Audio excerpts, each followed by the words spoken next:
I have always had the most positive feelings for Korea. Always. I have never, even today, I just feel and love Korea.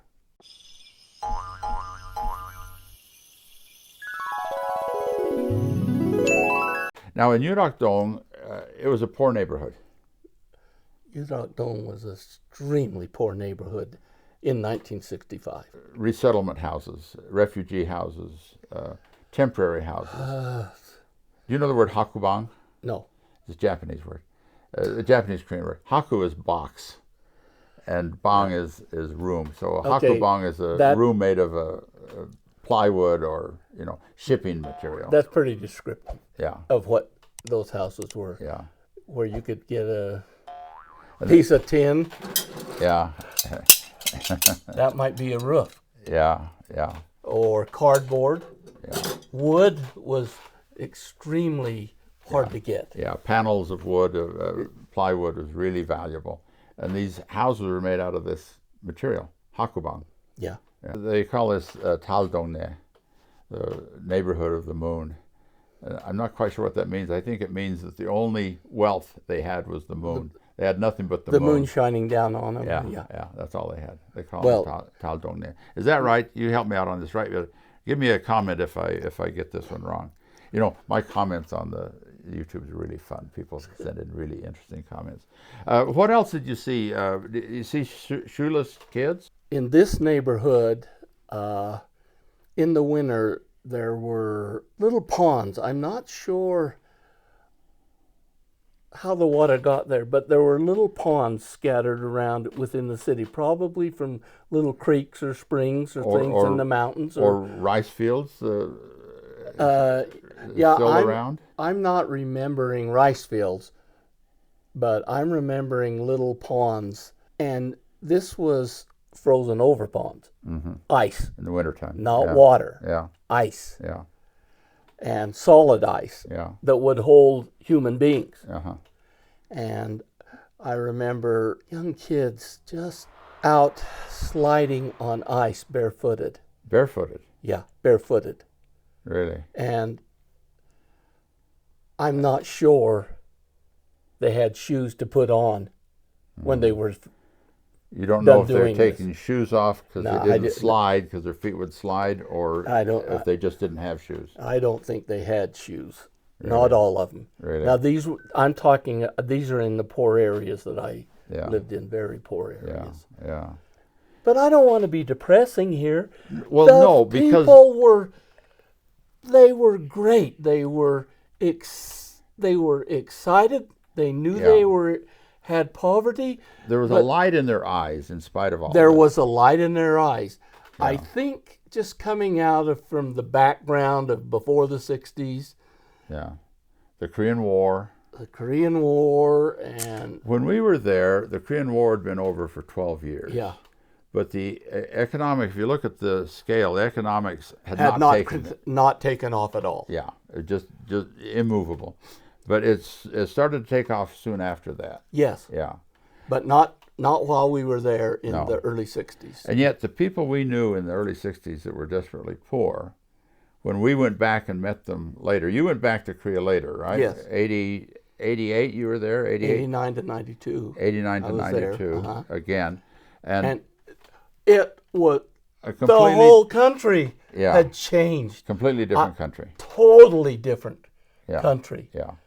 And some of the same people you knew. I knew a fellow who, when I knew him in 65, he worked at a hanbok, a yangbok place, making suits.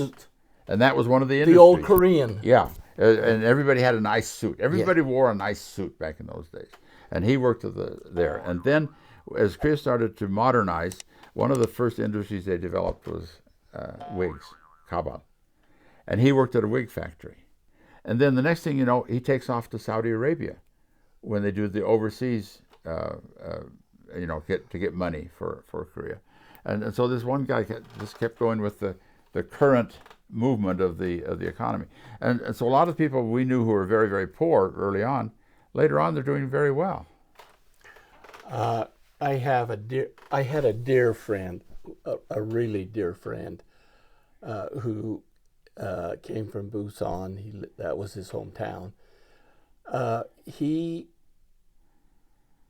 struggled kind of in the youth because of poverty, but he was still excited. I loved him. He was a great person, and he had hope. And that Koreans had that spark, the hope of the future, and he did too. And he later he went to college in Hawaii, and he later was able to develop things and became in U.S. dollars, a millionaire. Really? Yeah. You're talking about Chang Byung-hun. Chang Byung-hun. Yeah, I know him too. You were very close to him. I knew him a little, but we need to talk about him sometime. Okay. Yeah, but we can do that. We see people, they had this light in their eye, and we knew that this poverty was temporary. But it was there. Yeah. I remember one time I was walking in Seoul, walking over a Gyecheon Ditch. Stream. and there was a log, Yeah. kind of cut off on the top, but it was narrow. That's the bridge. That's the bridge, Really. and that was the bridge. What neighborhood was that in? That would have been out in the neighborhood of Yerakdong.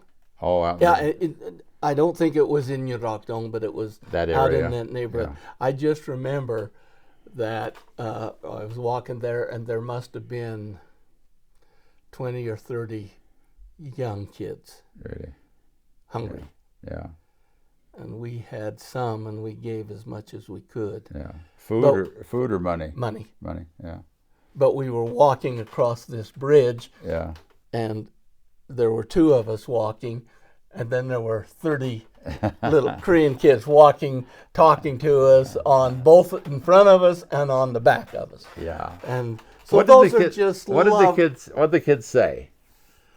A common term, and I don't know where it came from, probably the Army, was bangko. Banko. Yeah. They called us banko, which means high. Bang is high, apparently. High nose, big nose. Yeah. Banko. And then they say migusada, migusada, migusada. Yeah. Yeah. Yeah. It was fun. The kids are always fun. Yeah, the Kids were always great. Yeah. And to think now that these are the kids running the country. Yeah, they are. Well, some of them are retired. Yeah, and now most of them are retired now. Yeah. Most of them are retired. Banko. Banko Gawata. Yeah, that was fun. Well, Korea's come a long way, but we've seen a lot of change there, haven't we? We have. Yeah. Well, good for you, Korea. You're a great place. You've done a lot of wonderful things, and we're grateful to be a part of it. What has Korea done for you? How has Korea changed you? Korea changed my whole life.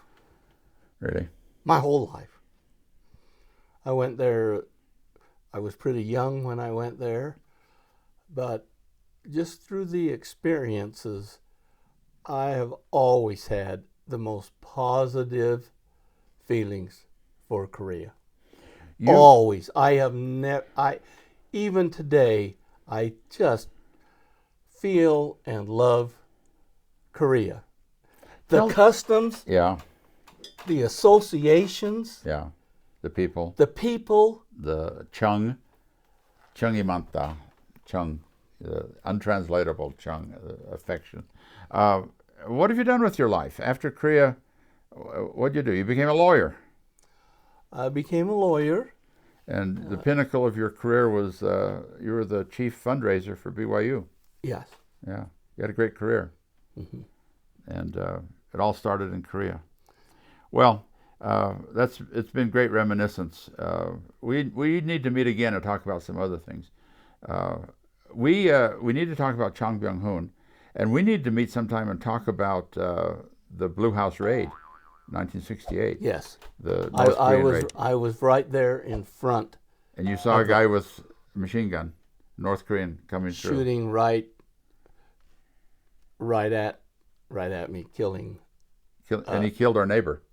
a lady who owned a little Kage. Two doors down. 2 doors down from our main gate. Yeah. Let's say goodbye now, and we'll come back later and talk about Chang Byung-hun and the Blue House raid in 1968. Okay. Sound good? Okay, we'll see you later. Thanks for watching. Bye.